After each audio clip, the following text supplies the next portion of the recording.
Hello, I'm Fast Lawyer with Oculus Rift Reviews. Today we're gonna review and play, sort of, Struggle VR, a game on the Steam store that was just released today, October 3rd, 2019, for the HTC Vive and the Oculus Rift. At least I wanted to do a review. Unfortunately, I can't really do a review because, as you can see on the screen, it says successfully joined the room, waiting for other players, 19 minutes, 20 seconds, and counting, 1 of 10. So, obviously the game just released, so there might be more players later on. I don't know. So this is an online multiplayer only game, so there is no single player content.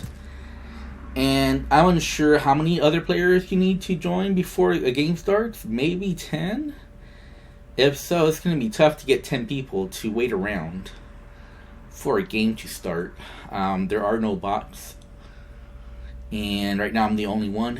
So I need 9 other people to come online so that I can play with them and see what this game is about.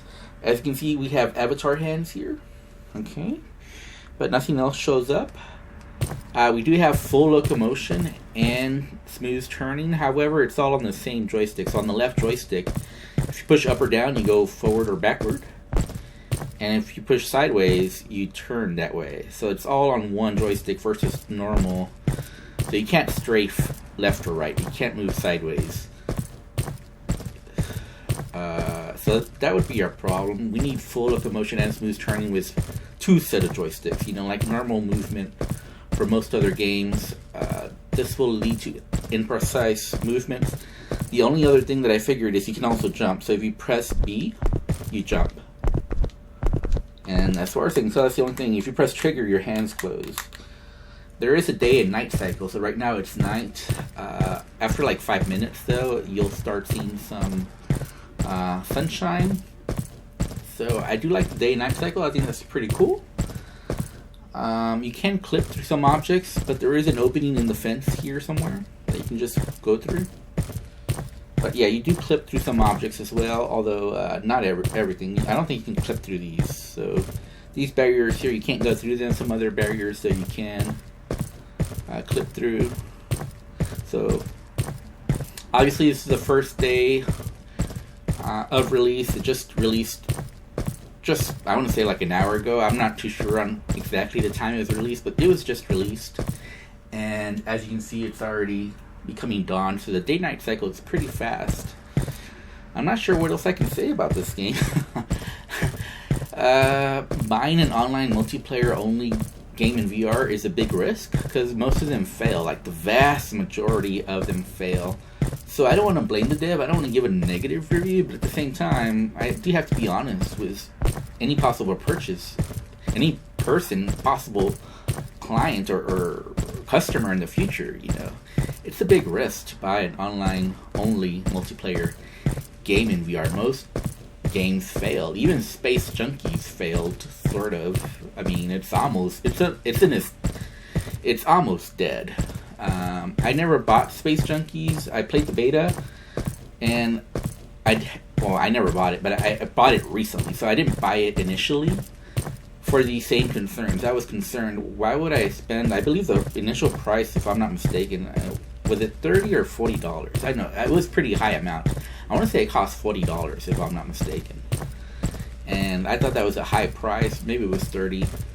Either way, it was way too much for the game, especially with an online multiplayer only game, and the price went down.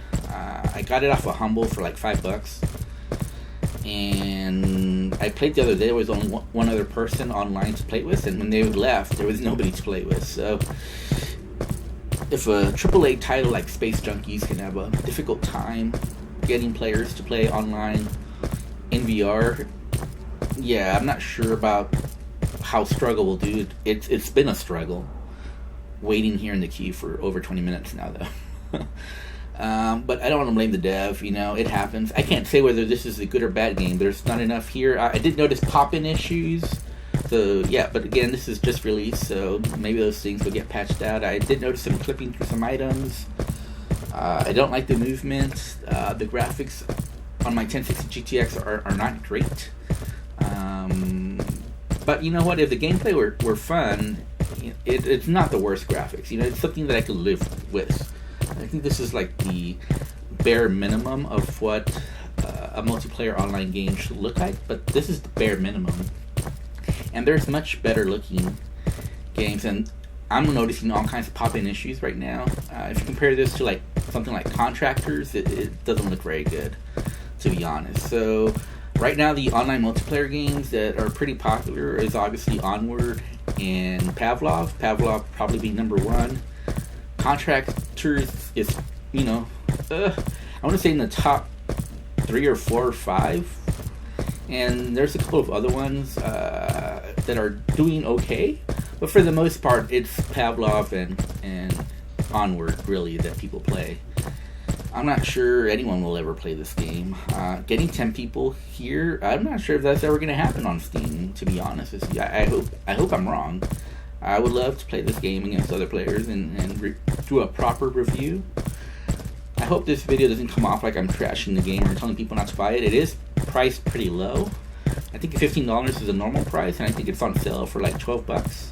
So it's a low price, but I just can't say whether it's worth it or not because I haven't played it. And I'm not sure I'll ever get to play it. Anyways, yeah, I got a free Steam key through the Steam Curator Connect program. I'm Fast Lawyer. Have a wonderful day. Goodbye.